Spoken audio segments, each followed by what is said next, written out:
65 so'rov quyidagi moddalarning qaysilari odatdagi sharoitda gazsimon holatda bo'ladi deb so'ralgan. Demak, adolatni aytamiz, gaz joylarida bo'ladi. Ikkinchisi ham gaz joylarida bo'ladi. Uchinchisi bu qattiq joylarda bo'ladi. Natriy sulfidi. Tak, H+ bo'lsa plon suyuq gaz joylarida bo'ladi. Bu yerda sulfat kislotasi suyuq joylarda bo'ladi.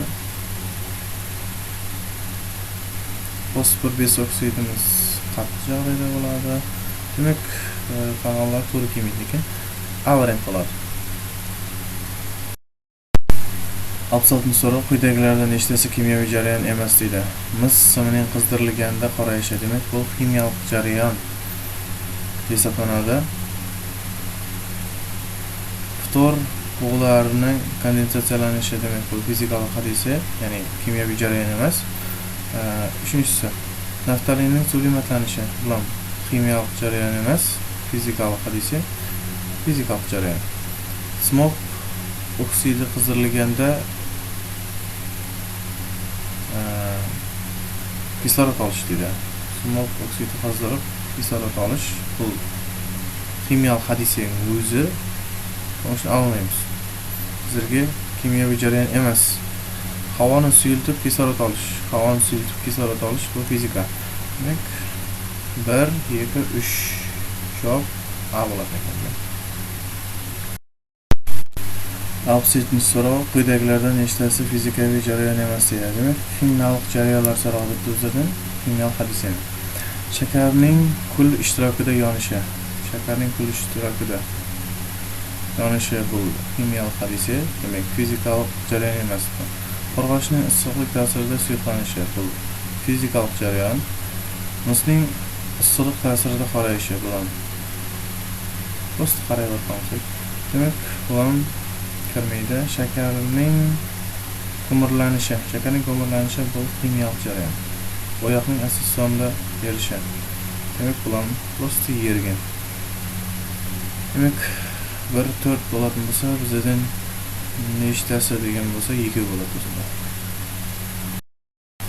68 so'rov quyidagilardan nechtasi fizik jarayon deb aytilgan. Demak, nechtasi fizik jarayon?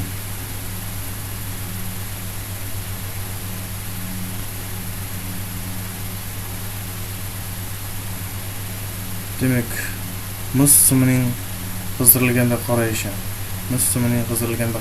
Demak, bu kimyoviy jarayon. Ftor bug'lari kondensatsiyalanishi, bu fizikalik jarayon. Naftalinning sublimatlanishi, bu fizikalik jarayon. Smog oksidi qizdirilganda kislorod olish. Demak, bu kimyoviy jarayon. Havoni suyultirilib kislorod olish. Demak, bu fizikalik jarayon. 1, 2, 3 demak shartda bo'ladi. 69 so'rov suyuqlanish temperaturasi past bo'lgan modda molekulalari belgilang degan. Demak, A variantda natriy gidroksidi qattiq, suyuqlanish temperaturasi yuqori. Demak, bu variantimiz to'g'ri natriy xlor bor ekan. C variantda gazlar suyuqlanish temperaturasi past bo'ladi, bu gazlar hisoblanadi. Demak, shu C bo'ladi. Bu variant to'g'ri kelmaydi.